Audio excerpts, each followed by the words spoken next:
What's up, fight fans? Welcome to Mr. Mustache MMA News. Today, I want to discuss this Saturday's main event between Arman Tsarukyan versus Dan Hooker. But guys, before we get into it, don't forget to hit the like and subscribe button to continue getting more MMA content by yours truly, help the channel grow. All right, guys, getting right into it. We got a fucking fun one. This Saturday, probably pretty close to a title eliminator fight, right? Arman Tsarukyan, who has been like the people's #1 contender for quite some time now, but he shot himself in the foot several times over the past year and a half, 2 years. I mean, a guy who is undeniable when it comes to his ability to fight in the octagon, but at times reminds me a lot of Muhammad Mokaev. Just a pain in the fucking ass. The sense of entitlement, doesn't really have like the greatest entertaining fighting style on top of that as well.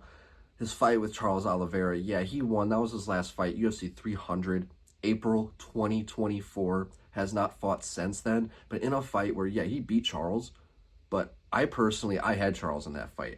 I saw opportunities where Charles was trying to engage, had a sense of urgency, going out there to hurt Arman, and I felt like Arman was really just trying to go out there and control the fight. Even in that moment where I think it was an arm triangle that he had at one point, I really didn't feel like he was even really going for the finish. He was stalling time. It's like, oh, I got him in a spot where it looks like I'm choking him. Let's just stay right here. And it really just ended up, it fooled the judges, in my opinion. And even though Arman's great, right? He really is an undeniable talent. But he's unreliable. He's kind of just a cunt. Is the best way I can describe it. And at the end of the day, it's like, do you really want to push that guy forward? I don't think so. I mean, leading up to that fight with Islam, I forgot what pay-per-view it was, on fight week, pulled out, said it was a back injury, right? Then there's all those videos of him coming out doing those weird workouts with Nina and shit. But then Dana came out, was like, no, he's full of shit. He couldn't make weight. That was the problem. And then all these videos coming out of him eating caviar and giant croissants and shit, just to kind of troll either Dana or the fans or just the community in itself. Just a bad look. Just a bad look. And it's overshadowing how good of a fighter that he truly is. But here going against Dan Hooker, right, has an opportunity where I think the style, I think it's like a -400 favorite. He should go out there and beat Dan. But do I think he's going to? No. And this isn't like my lock of the week. This is a risky pick, right? But Dan Hooker, who is a fucking dog. He even made like a funny point. I'm going to screw up the quote, but it more or less went about like this. He's like, he's stronger, faster, more athletic, better wrestling, better jiu-jitsu. He's younger, but I'm a better fighter.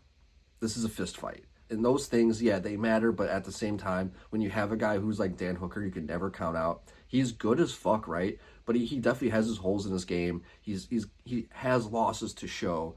But as he's grown as a fighter, he's gotten better. His sense of urgency, his ability to just smell the blood, keep going, put pressure on his opponents, take shots. His fight against Jalen Turner was a beautiful example. But I think a really good opportunity for him to win this fight was his last win against Gamrot. A fight where every time Gamrot went out there and tried to grapple and try and put Dan against the fence and make things hard for him, break that distance, Dan made him pay. He hurt him. He hit him. He put, even though they weren't, he would make things difficult in the clinch against the cage, just kind of put Gamrot into these locks. He just never made a single moment easy for Gamrot. And as that fight went on, you see Dan just kind of take over, right? And I think that is the exact same game plan he needs to have here against Arman, where Arman, he's fast, he's explosive, he's strong. He can even get an early victory like he did against Beneil Dariush, right? But I think Dan has enough fight IQ in this to where he can hang in there, maybe lose the first round. That might happen, but I think as this fight goes on, tall, long, and lanky, I think he's going to establish his range. I think Arman's going to start to tire out going into rounds 3, 4, and 5 if the fight's still going on. And we're going to see Dan just start working his game, picking him apart, punishing Arman, making him bleed, cutting him up, body kicks from distance. I see all those things happening. And you know what? I'm going to go out there, and this is why I have this channel. Just because someone's a -500 favorite doesn't mean I'm picking them. Right? Just because maybe I think they might get their hand raised doesn't mean I want them to get their hand raised. I'm a fan first. I'm picking who I want to win this fight. I don't bet on this shit. There's no money on the line for me on this stuff. This is all fan. This is all fan picks. You know, I bet with my heart. Even if I'm going to lose half the fucking time. I'm here to talk about the sport I love and the fighters that I care about, the athletes I care about. And at the end of the day, I like to have my loyalty with a lot of these guys, win or lose. So I'm going Dan Hooker till I ride or fucking die. Dan Hooker, I think he's going to get the victory over Arman Tsarukyan this Friday. Guys, I'd love to hear your guys' thoughts. I'm sure most of you guys don't think I'm out of my fucking mind, but I'd love to hear your guys' thoughts on the matter. But that's going to do it for today, guys. Mr. Mustache, MMA News out. Let's fucking go, fight fans.